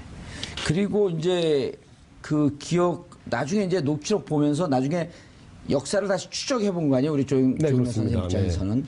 그러면은 최태민 씨와 박근혜 씨가 연을 맺는 게 74년, 75년 무렵 아니에요? 네, 그렇습니다. 그때부터 아버지 그 조순재 씨는 네. 최태민 씨와 일을 같이 도와드렸나요? 그게 이제 정확한 시점을 말씀드리자면은 74년도에 유경수 여사가 서거하시고 서거하시죠. 그 다음 해에 서거 1주기 예. 사진전, 추모 사진전이 열려요. 예. 그 사진전의 실물을 기획하세요. 아버지 조순재 네네, 씨가. 그렇습니다. 그래서 그런 능력이 좀 있으신가 보죠? 그러니까 그 전에 이제 그 이원우 국무부 장관 비서관을 하셨고요. 아하, 정치 쪽에 이렇게 관계를 좀 하고 있었네요, 그러면. 그리고 이제 아버지 30살 때 국회의원 출마하셔갖고 떨어지셨죠. 서대문 갑구로. 오. 그리고 이제 그 전에는 그러면 그 거기 관광 김상현 의원이 있는 그쪽 지역 어딘데요, 거기가? 그 당시에는 김재광 씨가 김재광 됐죠. 씨. 네. 아하. 그럼 아버님 조순재 씨께서 꽤 이렇게 사회 활동에 적극적이시고 예, 정치권의 그렇습니다. 관계 가까이 계셨었고 네네. 직접 30살 때 국회의원 출마까지 하셨었고 네네. 그럼 꽤 이렇게 기획력이나 활동성이 뛰어났던 분이시네요. 그러니까 이제 그런 면 때문에 저희 할머니의 적극적인 개입 요구에 의해서 아하. 아버지가 이제 그 추모 사진전을 처음 기획을 하세요. 75년도에. 네, 그렇습니다. 네. 그래서 그 사진을 구하러 이제 외신들 보도 사진을 구하러 이제 미국도 가시고 사진을 많이 모으셔가지고 성황리에 잘 치러요. 예. 그거에 대한 평가가 좋았기 때문에 그 이후에 본격적으로 구국 선교단부터 시작하는 그 최태민 박근혜 사업에 예. 제 시작부터 동참하시게 되는 거죠. 정 기자님. 네. 저는 이 옛날 얘기하면 이게 제가 머리가 좀 안 좋았고 기억을 자꾸만 해야 되니까 네. 잘 저런 걸 머릿속에 잘 안 넣어놓거든요. 근데 저 스토리를 알고 계셨었나요? 뭐 저도 이렇게 비슷한 유형이긴 한데. 예. 네, 근데 되게 그 2016년에 최순실 국정농단 개입 이후에 되게 그 가족사가 굉장히 좀 유명해지면서 예. 또 알려지지 않았던 사실들도 조금씩 알려지고 막 그랬었죠. 처음에는 뭐 유교사 사후에 그 이후로 이제 최태민이 박근혜 씨에게 접근했다 뭐 그런 얘기도 있었는데 예. 또 그 이전에 또 박정희 전 대통령과 원래 최태민이 알던 사이였다 뭐 이런 얘기도 들었고 근데 이게 파편화된 기억들이 워낙 많아가지고 이게 워낙 뭔가 복잡하니까. 네 어떤 실체적인 진실을 파고 들어가기가 좀 쉽지가 않더라고요. 예. 지금 이 얘기는 어떤가요? 예. 실체적인 진실에는 어차피 100% 접근이 안 되고요. 예. 사람들이 기억과 뇌리에 남아있는 단편들을 모아서 가장 진실에 근접한 걸 남기자. 예. 그 이유는 역사에 100% 진실이 남지는 않지만 되게 오욕스럽고 부끄러운 과거라고 해서 역사에서 되게 배제시키는데 그런 것들을 남겨놓는 게 후대엔 더 의미가 있지 않냐. 예. 그래서 부끄러운 가족사라고 해도 예. 역사에는 좀 진실이 남았으면 좋겠다라는 신념이 있었어요. 자, 그럼 75년도에 사진전을 기획하고 네. 그때부터 아버지 조순재 씨께서 네네. 최태민 할아버지의 일을 도운 거 아니에요? 75년도에 구국 선교단이 발족을 해요. 구국 선교단이요. 네. 예, 그 각각 동영상 나오는 그 네네네. 구국 그 선교단. 선교단 지금 그림이 나오네요. 예. 구국 선교단 초기에 홍보실장을 맡으셔요. 구국 선교단에. 네. 오호. 그래서 실무를 맡으시고. 핵심 역할을 하셨네요, 그러면은. 그렇죠. 그렇게 봐야 되고 이제 77년 무렵에 이제 새마을 봉사단이 또 이제 확대되고 조직들이 늘어날 때. 자, 저 구국 선교단의 총재는 누구였었나요? 그 당시에는 최태민 씨였고요. 최태민 씨였고. 박근혜 씨는 명예총재요. 명예총재. 예. 그게 이제 77년도 그 친국 소위 말하는 친국이 예. 있은 이후에 친국이라 하면 문제가 박정희- 되고 자꾸만 제보가 들어오니까 박정희 전 대통령이 최태민 씨를 직접 조사한 거죠. 네 그렇습니다. 네, 그 이후에 상황이 조금 바뀌어요. 예. 박근혜 씨가 전면에 등장해서 총재를 맡으시고 아하. 최태민 씨가 명예총재를 물러나는 재단이 새로 만들어지는데 그게 이제 새마을봉사단. 아. 그때는 사무처장. 구국 선교단에서 77년 새마음 봉사단으로 네네. 넘어가고 네, 최태민 씨는 뒤로 물러나면서 박근혜 전 대통령이 총재가 네 되고 그렇습니다. 그때는 이제 사무처장을 하세요. 사무처장. 네. 요직만 이렇게 쭉 그럼 실제 업무를 다 했다고 봐도 되네요. 저는 그렇게 보고 있죠. 네. 오. 부인하기는 어려워요. 예. 그러면은 그렇게 관계가 있다가 그다음에 어떻게 되나요? 그 다음 스테이지가 박정희 대통령 서거라는 사건이 역사의 흐름을 바꾸죠. 사건의 얘기를 들어보면 그때 이후로 돈이 어마어마하게 들어오면서 이게 뭐 그 사이가 안 좋아졌다 이렇게. 가족 관계가 돈에 의해서 형성되기도 하고, 가족 관계가 돈에 의해서 해체되기도 하고, 그렇죠. 권력도 마찬가지입니다만. 예. 그렇게 해서 저희 조씨 집안과 최씨 집안이 가족 관계로 형성돼 있었고, 또 그 돈의 역할 작용에 의해서 가족 관계가 해체되는 과정. 그게 이제 일반 가정에서도 예. 형제간에 뭐 상속 문제가 나오면 그렇죠. 그 가족이 해체되잖아요. 예, 형제 중에 또 누가 하나가 벼랑 안에 그 벼락 부자 돼갖고 대박이 터지면 또 가족이 해체되는 근데 경우가 행복이 있고. 더 집안이 행복해지는 게 아니라 예, 그 돈과 권력이 개입되면 가족 관계가 이렇게 해체 수준을 밟는 것들. 예. 근데 그 이전에 그런 관계에 의해서 가족 관계가 형성되기도 하는 것. 다시 말하면 최태민 씨 일가와 박근혜 씨가 가족 같은 관계가 되는 것. 아하. 이런 게 이제 가족 관계로 이 현상을 한번 키워드를 잡아본 거죠. 타이틀을. 네. 예. 그럼 그 이후에 그 79년도 박정희 대통령 서거 이후의 과정을 좀 설명을 해 주시죠. 대통령 서거 이후에 이제 그 소위 말하는 통치 자금에 예. 대한 이제 문제가 뭐 아버지가 남기신 녹취록을 좀 예민하게 보시는 독자라면 예. 그 텍스트에 민감하신 분들이라면 그 내용에서 충분히 많은 걸 알 수 있어요. 어허. 근데 이제 구체적이고 명확한 언어를 쓰지 않고 예. 좀 추상적인 단어를 사용하셨던 이유는 제가 조금 짐작을 하죠. 예. 너무 명확하게 얘기할 수 없었던 부분들은 있어요. 위험한 요소들이 있었나요? 뭐 오해의 소지, 좀 더 확대될 소지도 있었고 아버지가 스스로 좀 뭐 두려웠던 부분도 있었을 거고. 그래서 진정서와 녹취록을 보면 예. 전체 흐름은 사실 책을 다 읽지 않아도 그것만 가지고도 텍스트에 민감하신 분들은 다 파악하실 수 있을 것 같아요. 어떤 내용이죠?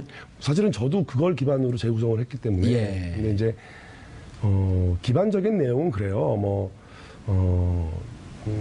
박근혜 대통령이 인간적으로 가진 문제점, 뭐 거짓말에 대한 어떤 인간적으로 할 수 없는 거짓말. 그러니까 거짓말에도 종류는 있고 예.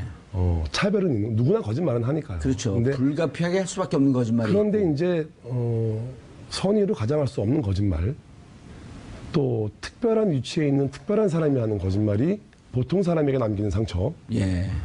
그리고 그런 걸 받아야 되는 사람들이 이제 가지는 비애, 이런 것들 있죠. 그리고 그렇게까지 할 수 없는 거짓말을 할 정도면 5천만 국민 다 속일 수 있지 않냐. 뭔가에 대한 의심이 있었고요. 예. 또 당시 이제 박 대통령 그 후보 시절에 그걸 하시게 된 이유는 능력에 대한 부분이 있었어요. 예. 그러니까 아버지가 오딩을 해주는 대로 다 이렇게 자기 소화 능력 없이 그냥 따라다니는. 아, 그럼 그때 최순실 씨가 했던 역할을 지금 최순실 씨가 했던 역할을 아버지 조순실 네, 씨가 그 역할을 했다는 건가요? 그대로 나와요, 텍스트에. 녹취록에 다 나옵니다. 오.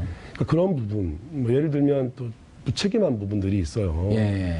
그러니까 무슨 일을 추진했다가 잘 못 되거나 예. 뭐 사태가 나빠지면 자기 책임은 피하고 쏙 빠지고 다른 사람들이 책임지게 하는 그런 부분들이 반복된 것들이 아버지가 결국 자기를 모른다고까지 할 때 폭발하셨던 건데 따지고 보면 꼭 모른다고 거짓말했기 때문에 이걸 하신 건 아니에요. 그 당시에 아버지는 많은 의혹을 받으셨어요. 예. 박근혜 씨쯤 되는 사람이 당신을 모른다고 했을 때는 아마 당신이 뭔가 뒤로 좀 배려받은 게 있지 않냐. 자, 그 시기는 이제 뛰어 넘어오는 거예요. 네네. 우리가 네. 이제 79년 통치자금 얘기를 하다가 지금 말씀 뛰어넘었죠. 네. 2007년으로 뛰어넘은 네네, 거라면 네네. 2007년에 이명박 박근혜 대선 경선을 할 때 네네. 이명박 측에서 네. 조순재 씨 모르냐? 그랬더니 모르는 인물입니다. 네, 그렇습니다. 이렇게 얘기했다는 거예요, TV로. 네네. 그래서 아버지 조순재 씨가 경악을 해갖고 내가 이 자료를 예, 예. 제공해야 되겠다. 근데 그것만은 아니었어요. 예. 그거에 경악과 분노는 있었는데 아버지가 아무 조치를 취하지 않으면 사람들이 말하는 소위 아버지의 오래된 친구들까지도 의심했던 문제들이 있어요. 뒤로 무슨 거래가 있었으니까 서로 내락에 있었으니까 그냥 모른다고 해도 넘어가는 거 아니냐는 아하. 그런 의혹에 절망적이셨어요. 이제 그게 직접적인 이유인 것 같아요. 정 기자님 궁금한 거 없어요? 한참 재밌게 듣고 있는데. 재밌게 들으려고 나오셨어요? 궁금한 게 예. 궁금한 게 전혀 없어요? 통치자금 안 궁금해요? 2천억, 통치자금이요? 3천억 기록이 나오는데 그 네. 기록은 저는 그때 당시 2천억, 3천억이면 사실 그 숫자에 대해서는 정확한 기록이 안 남아있어요. 아버지한테부터. 아버지한테 그러니까 아버지가 남겨주신 기록상 제 기억이나 뭐 말씀에 숫자가 없어요. 막대하다, 막대하다. 크다는 정도의 말씀이 있으셨어요. 근데 궁금한 게 70년대 후 중후반에 박근혜 대통령과의 관계를 최태민 씨가 형성을 하고 있었단 말이에요. 그럼 그때도 돈을 마음껏 주무를 수 있는 관계가 아니었었나요? 70년대에 그 이제 소위 말하는 그 관변단체 같은 예. 단체들을 운영할 때는 구국봉사단, 한마음봉사단. 뭐 많은 기업들이 후원을 하죠. 예. 그러니까 좋은 마음으로도 하고요. 뭐 권력에 들어둔 뭐 보험도 되고. 그때 뭐 권력이 진짜 하늘을 썼던 권력이었으니까. 뭐 왕조 시대의 권력이니까 예. 지금 시대랑 비교가 안 되겠죠. 그러니까 다 좋은 뜻으로 동참도 했고 또 그럴 만한 명분도 충분히 있는 일이었고. 예. 그러니까 그때도 이미 돈이 불편하거나 없어서 못하는 일은 없었어요. 예. 자, 그리고 그때 돈이 있다가 이제 79년대 박정희 대통령이 서거되면서 그 많은 통치자금이 예. 어디로 흘러들어간 거로 판단이 되세요? 이제 그게 최태민 씨에게 이전되는 과정에 아버지가 하신 말씀으로는 두 가지가 있어요. 예. 한 가지는 직접 개입했다라는 부분. 그러니까 직접 개입이라는 단어와 내 손으로 그랬다라는 두 가지가 있어요. 무슨 말이죠? 직접 개입했다는 최태민 씨가 직접 개입한 아버지가 그 돈이 최태민 씨에게 넘어가는 과정에 직접 개입했다라는 말과 내 손으로 그랬다라는 후회가 돌아가실 무렵에 이제 여러 번. 그럼 그 돈을 이전하는 과정을 직접 아버지 조순재 씨께서 다 하셨다는 거 아니에요? 그런데 그 그게 말씀을 추정해 보면. 그런데 이제 말씀이 그러세요. 직접 했다와 내 손으로 했다라는 게 정말 내가 들어서 손으로 이렇게 옮겨다 줬는지 예. 아니면 누군가 그렇게 하는 과정에 개입을 해서 뭐 세팅을 좀 했던지 어쨌든 뭐 전체적인 흐름은 알고 계셨을 거 아니에요. 거죠. 네. 그리고 직간접적이지만 상당히 주도적인 역할을 했었고. 네, 그렇습니다. 그러니까 그 돈이 움직여가는 과정을 누구보다도 정확히 알고 있었고. 그렇습니다. 그러고 나다 언제 사이가 틀어졌나요, 그러면은? 최태민 씨하고? 사실은 이제 사후에 박 대통령 사후에 정수장학회를 맡아달라는 요청이 있었어요. 예. 그러니까 저희 아버지는 그러니까 어머니의 요청을 거절을 못했어요. 최태민 씨가 좋아서가 아니라 예. 어머니의 요청을 거절할 수 없는 그 입장이 있었어요. 예. 상처받은 아버지의 그 상처받은 모성에 대한 부분도 있고, 네, 그 아픈 기억도 있고. 예. 그래서 이제 정수장학회를 맡아달라는 요청을 아버지가 극구 사양을 하세요. 그러면서 이제 그 시절이 50이 되잖아요. 예. 그 50 시절에는 다들 숨죽이고 이제 한 발 뒤로 물러나고 다 이제 가라앉아 있던 시절이니까. 예. 그때 아버지는 경남기업이라는 회사로 내려가세요. 예. 그래서 거기서 생활을 하시고 그때 이제 정수장학회를 맡으라는 요청을 아버지가 거절하시면서 50이 끝날 무렵에 영남재단으로 가세요. 영남대학. 영남재단. 영남재단. 네. 그 영남재단에 영남투자금융이라는 회사가 있는데 예. 영남대학교가 1인 주주였어요. 그 회사의 전무를 가서 사실상 조직을 장악하죠. 그럼 그 영남재단이 영남대학을 소유한 건가요? 소유 관계는 뭐 명확하지 않은데 예. 어쨌든 영남대학교가 그 금융회사를 소유하고 있는 거죠. 아하. 그럼 그때까지도 관계가 좋았던 거 아니에요? 정수장학회는 맞지 않았지만 영남금융에 들어가서 그 영남대학과의 관계를 가지면서 계속 네, 우호적 그렇습니다. 관계를 갖고 네. 있었는데 네, 언제 헤어졌냐는 거예요? 언제? 그 이후에 이제 영남재단의 일을 그만두시고 나서 다시 정수장학회 맡으라는 요청이 또 있으셔요. 예. 이제 그때 아버지가 극구 사양을 하시고 왜 그런지 이유는 모르시고요. 워낙 의혹도 많고 문제도 많은 데여서 하고 싶지 않았고 저희 어머니도 극구 반대하셨고. 예. 근데 그 무렵이 이제 최태민 씨가 이제 건강이 나빠지는 무렵 예. 이렇게 되고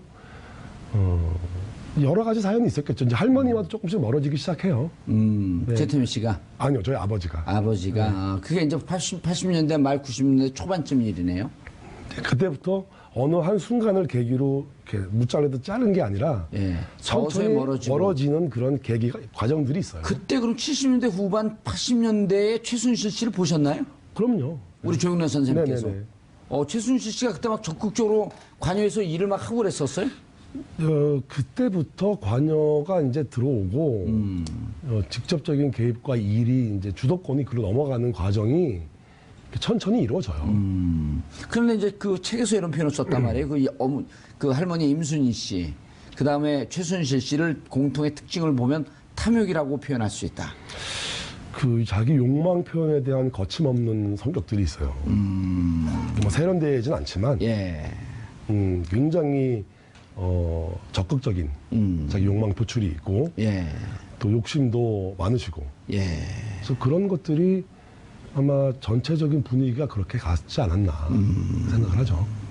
그러면 2007년도에 네. 그럼 그때까지는 이 자료를 갖고 세상에 드러내지 않잖아요. 아버지 조순재 씨께서. 네네. 드러나지 않고 있다가 2007년도에 새누리당, 한나라당 경선을 보면서 조순재 씨를 모른다. 그러니까 조순재 씨의 기록을 이명박 측에서는 어느 정도 알고 그게 제가 제일 궁금한 부분이긴 해요. 제보를 미리 했나요, 아버지가? 아버지가 뭐 기자회견도 하고 예. 대화록도 남기고 예. 녹음도 다 하게 해주시고 2007년 이전에요? 2007년도에 2007년도에. 그러니까 네. 자, 두 분이 대화를 하고 있는데 경선을 하고 있단 말이에요. 이명박, 박근혜 경선을 하고 있는데 박근혜 당시 후보가 난 모른다. 그러니까 아버지가 그걸 보고 충격을 받았고 이명박 캠프로 찾아간 거 아니에요. 네 그렇습니다. 찾아갔죠. 그쪽에서도 적극적으로 인터뷰에 응해달라고 요청이 있었고요. 아버지 뭐 찾아서 많이 왔었어요. 지금. 예. 그 아버지도 해야 되나 말아야 되나 갈등도 있었고 근데 결정적으로 하시게 되죠. 이제 오래된 아버지 친구들까지 조 사장이 뭐 혹시 좀 뒤로 뭐 배려를 받았을 거다. 이제 그 부분이 좀 문제가 됐어요 결국. 그래서 이제 그때 나온 게 녹취록. 네. 녹취록에 근거한 자료. 진정서가 나왔고. 진정서 나왔고. 네. 그다음에 그 진정서를 근거해서 지금 또 하나의 가족이라고 하는 책이 완성이 된 거고. 네 그렇습니다. 핵심 내용이 뭔가요? 지금까지 우리가 한 내용이 다 있을 거고. 이 책을 제가 쓰고선 이 책의 내용에서 단어 하나만 건지고 다 버려라고 한다면 예. 부정부패 얘기를 할 수밖에 없어요. 그러니까 수십 년간 켜켜이 쌓인 오래된 부정부패에 예. 우리나라 유일한 가장 오래된 이 부정부패 문제에 이라는 문제 본질에 집중해야 된다. 그러지 않으면 부정부패가 이 시절에 한번 해결될 기미를 못 찾으면 예. 다음 시대에 또 운명처럼 연결되고 그럴 거라는 거가 제일 큰 주제라고 봐야 돼요. 예. 네. 그러면 이제 궁금한 게 2007년도에 이명박 캠프 쪽에 관계를 맺고 자료를 다 넘겨줬단 네, 말이에요. 그렇습니다. 네. 그리고 나서 이명박 대통령이 당선이 되고 네. 박근혜 대통령은 이제 한나라당 책임자로 물러나 있는데 그때 조영래 선생님 어디 계셨었어요? 아버지가 돌아가시던 날 언제 돌아가셨어요? 12월 19일 2007년도? 네. 그해 돌아가셨네. 대통령 선거가 시작되는 6시에 시작하는데 예. 5시에 돌아갔어요. 새벽? 네. 그래서 저는 아버지 장례 준비를 하기 전에 먼저 투표를 하고 왔어요. 이명박 대통령 찍었어요. 그러니까 아버지의 유언 같은 거였고, 이명박 씨가 정권을 잡고 대통령이 되면 박근혜의 정치 생명은 단절될 거다라는 믿음을 붙들고. 누가 봐도 그렇게 믿어지는데 왜 손을 안 댔을까요? 그 믿음을 붙들고 돌아가셨는데, 어떤 사연이 있어서. 예. 뭐 제가 의혹 제기한 사람은 아니지만 이것도 의혹이니까 제기할 수밖에 없고 아마 그 시절에도 피치 못할 사연이 있고 숨기고 싶은 사정이 있으니까 그렇게 야합한 결과로 정권이 넘어가지 않았냐. 이해가 되세요? 뭐 그런 얘기들이 되게 많았죠. 일단 뭐 일종의 뭐 조순재 녹취록이라고 하죠. 예. 근데 뭐 그거를 뭐 MB 그쪽에서 이제 품고 있고 그때 뭐 뭐 나중에 얘기지만 뭐 정두원 의원은 뭐 그게 공개가 되면은 뭐 사람들이 밥도 못 먹을 정도라고 그렇게 얘기를 하면서 정작 그거를 공개를 하지 않았었잖아요. 근데 왜 공개를 하지 않았죠? 그때 이제 뭐 이명박 캠프에서 그 최태민 문제에 대해서 박근혜에게 제기를 했다면 박근혜 캠프에서는 BBK 문제를 좀 제기를 하지 않았었습니까? 그래서 사실 그때 아하. 뭔가 딜이 있었던 거 아니냐. 한 방이 있으시오. 근데 그거는 뭐 충분히 예측 가능했던 문제고요. 저는 거의 BBK에 빠져갖고 잘 그런 기억이 안 나. 의혹이 더 합리적이에요. 그러니까 둘이 똥 묻은 개, 겨 묻은 개가 서로 비판하면서 어떻게 할 수 없었던 그 상황. 내용이 BBK인지 뭔지는 모르겠으나 MB도 결정적인 단점이 있으니까 함부로 조순재 녹취록을 공개할 수 없는. 할 수 없었던 거고 그 다음 정권으로 이어지는 과정에서도 그런 이유가 작용했기 때문이 아니겠냐. 아하. 그러니까 그 과정에서 지금까지 정치인들 중에 누구 한 사람 미안하다고 말한 사람은 못 봤어요. 그러니까 정치 권력을 세워주고 예. 박근혜를 올려서 대통령으로 만들어 주신 분들이 대통령 선거 나와서 지금 또 정권 잡겠다고 저러고 계시고 뭐 염치가 무척 없죠. 그런데 문제는 뭐냐면 그렇게 했던 사람들이 지금 정치선에서 누구 한 사람 미안하다, 책임지겠다. 잘못했다는 말이 없다는 것이 박 전 대통령께서 지금 억울하다라는 거에 맞닿아 있어요. 그러니까 왕조 시대의 군주가 행한 통치 행위에 대해서 백성이 비평을 허용하지 않았죠. 똑같은 맥락의 의식 구조를 가졌다고 보면 다 설명이 돼요. 아니 저는 제가 이제 BBK 문제 때문에 2012년 대통령 선거 있었던 그 해에 1년 동안 감옥에 있다가 대통령 네네. 선거가 끝나고 3, 4일 있다가 이제 제가 출소를 해서 1월 초에 한나라당의 아주 고위 책임자 장관급 인물하고 식사를 해요. 저하고 개인적인 연이 있어서 네네. 식사를 하면서 제가 그 얘기를 물어요. 박근혜 대통령이 당선이 됐는데 2007년도 그 구원이 있지 않습니까? 그러면서 이명박 4대강, 자원외교, 방위산업 이 등등의 문제, 그다음 BBK 문제까지 손을 대겠죠? 언제 이명박 조사를 하고 이명박한테 칼을 낼까요? 그랬더니 그분이 이런 얘기를 해요. 상당히 그러니까 서열 3위 안에 있던 분인데 3, 4, 5위쯤 안에 그분이 이런 얘기를 해요. 손 못 댑니다. 왜요? 그러니까 박근혜는 이명박 손 못 댑니다. 그래서 왜요? 그랬더니 자기는 문제 없나요? 그러니까 그게 정치적 이해, 예. 정치공학적 계산값 그렇게 작용하는 정치가 문제인 거죠. 전 그래서 그게 2012년 대선 치를 때 국정원 대선 댓글 게임에 같이 관여한 것 때문에 이게 같이 묶여 있나? 나중에 지나가 봤더니 이 최태민 스토리였던 거더라고요. 뭐 꼭 이거 하나냐? 그것도 모르겠어요. 뭐 의심스럽기로 따져서 의심을 하자면 한이 없죠. 근데 이제 이건 드러난 문제고 드러나지 않은 문제는 밝혀질 것이냐. 제가 이 정도의 의혹을 가진다면 예. 뭐 이 방송을 보는 시청자는 더 의혹이 크지 않을까요? 그렇죠. 이렇게 이미 40년 전부터 밝혀질 듯 하면서 덮이고 여기까지 왔는데. 네, 그렇습니다. 지금 심정은 어떠세요? 이제 탄핵 예측도 못 하셨잖아요.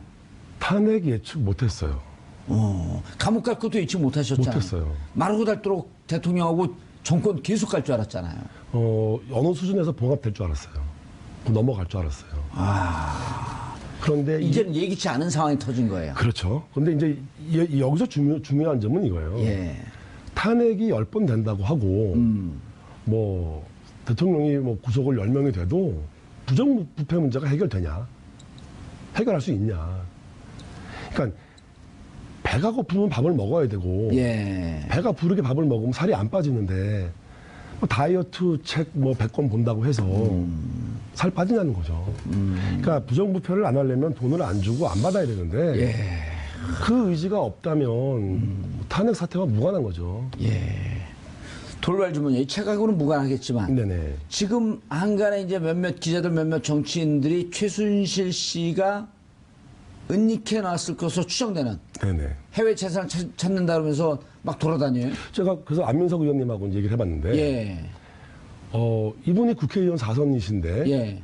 뭐 미국 가서 뭐 찾으러 다니시고 예. 독일을 몇 번씩 가시고 예. 우리나라 국회의원 중에 부정부패 뿌리 뽑겠다고 나선 분이 한 분밖에 안 계시나. 더 더 언론이 치열하게 투쟁해야 되는 부분이 이 부분 아니냐. 예. 그래서 국회와 언론이 예. 부정부패 문제에 좀 집중해 준다면 예. 이게 계기가 돼서 사회가 바뀔 수 있다. 만약에 최순실 씨가 막대한 재산을 갖고 있다면 그것이 부정하게 축제된 그 돈이라고 보시는 거죠. 당연한 거죠. 그리고 해외 돈이 막대한 돈이 있다고 확신하시는 거예요? 확신은 못 하겠어요. 상당한 뭐 추정은 하지만 제가 본 것도 아닌데 예. 제가 뭐 확신은 못 하죠. 책을 쓰면서 아버님 녹취록을 보면서 그 과정에서는 충분한 근거가 돼요. 그럼에도 불구하고 결정적 증거가 없는데 뭐 말을 아니 함부로 그러니까 재산은 만약에 있다면 국내에 있습니까? 해외에 있습니까? 뭐 다 있지 않겠습니까? 국내에도 있고 해외에도 있고 그중에 반만 우리 줬으면 좋겠네. 돈이 많아서 불행했던 제 할머니. 예. 저는 할머니 돌아가시는 것도 몰랐어요. 그러니까 돈이 없었던 할머니라면 손자가 임종을 지키는 평화로운 죽음을 맞았겠는데 돈이 그 많아서 돈 때문에 가족은 해체됐다. 그렇죠. 네. 지금 어디 살고 계세요? 서울에 살고 있습니다. 서울에 사업도 서울에서 아니요, 저는 뭐 회사를 요새 퇴사했어요. 퇴사하시고. 홍콩에서 근무하다가 예. 증권사 근무하다가 퇴사했습니다. 예. 그래서 좀 더 부정부패와 사회 문제에 대한 책을 좀 더 치열하게 한번 써봐야겠다. 그런 생각으로 다음 거 쓰고 있습니다. 예. 지금 박근혜 전 대통령이 구속됐단 말이에요. 네. 그리고 지금도 계속 혐의를 부인하는데, 네네네. 아까 처음 시작할 때 거짓말 얘기를 했어요. 그러니까 본인이 거짓말이라고 인식하지 못하는 거짓말은 사실 양심범이에요. 예. 확신범이죠, 확신범, 일종의. 양심에 꺼리낌은 없다는 얘기니까. 어허. 이런 면에서 볼 수도 있어요. 맥락이 좀 다르지만 대통령을 세워드린 집권 여당 출신의 정치인들이 아무도 미안하다 그러지 않고 예. 지금 정치에서 또 선거에 나오잖아요. 예. 차라리 아직까지 박사모 진박으로 남아 계신 정치인들이 더 양심적인 분들이세요. 최소한 기회주의는 아니잖아요. 그러니까 지금 와서 박근혜 대통령을 많은 비난을 했어요. 예. 자기들이 세워놓고도 자기들이 비난을 했어요. 근데 그분들은 초질관이니까 어떤 면에서는 뭐 그런 면도. 정상 궁금한 거 없어? 궁금한 게 뭔가 있을 것 같아. 배양하네. 사실 이게 뭐 개인적인 함이긴 한데 아직 뭐 지금 뭐 공개된 녹취록에 대한 부분들은 있는 거잖아요. 네네. 근데 뭐 사실 그때 뭐 언론인 두 분과 인터뷰를 했다는데 그때 녹취를 끄고 나서 했던 얘기들이 훨씬 더 그 듣는 충격적이다. 사람들에게 충격적이었다. 뭐 이런 얘기들이 있었는데 근데 그게 사실은 정동원 의원님하고도 이제 전 의원님하고도 얘기를 해봤는데 부인하세요. 그러니까 녹취를 끄고 한 녹취가 따로 있지는 않다라고 하셨고. 정두원 의원도 녹취를 하신 분인가요? 아니요. 언론인 두 분이 하셨어요. 그 중에 한 분은 아버지 친구셨고. 예. 근데 이제 그 친구분도 뭐 물론 뭐 아버지를 잘 모른다고 부인을 하셨죠. 그러니까 다 부인당하는 슬픔은 뭐 아버지는 가지고 계셨어요. 근데 이제 아까 그 기자님께서 질문하신 부분으로 이제 돌아가서 보면 조금 더 많이 슬픈 거죠. 네. 임선희 씨, 즉 할머니가 국정농단의 몸통이다 이런 표현도 쓰셨단 말이에요. 네네 그렇습니다. 어떤 의미죠? 할머니 임선희가 안 계셨더라면 예. 최 씨 일가가 가족으로 구성되거나 유지되지 않았을 거예요. 그러니까 가족으로서의 결속력, 카리스마, 뭐 장악력, 예. 뭐 추진력 이런 것들로 해서 할머니 임선희가 중심이 돼서 집안이 유지가 돼요. 최 씨 일가가. 그것을 아까 이제 탐욕이라고 하는 표현으로 또 썼었고. 네네네. 지금 박근혜 대통령은 어떻게 해야 됩니까? 최소한 국민에게 미안함을 좀 아셔야 되죠. 이게 너무 염치가 없으세요. 못 알지 않을까? 미안함을 한마디 해줘야 되는데 예. 그 염치라는 거에 그 치자가 제가 저번에도 말씀드렸는데 그 한자로 귀자에 마음심자를 붙여서 쓰거든요. 그러니까 귀에 들리는 소리가 마음에 닿지 않으시는 거예요. 아하. 그러니까 염치가 있을 수가 없어요. 그 염치가 없으면 처벌을 받아야 되나요? 처벌의 문제가 아니고 역사 기록에 잘 남겨놓으면 예. 뭐 이제 뭐 영화 드라마도 나올 거고 역사가 이거를 충분히 판단할 수 있는 자료를 남겨놓는 것 예. 최대한 진실에 가까운 것을 남기는 것. 그게 우리가 해야 될 일이죠. 그래서 우리 조영래 선생님은 또 하나의 가족이라고 하는 책을 통해서 역사의 기록으로 남기겠다. 네, 그렇습니다. 예. 알겠습니다.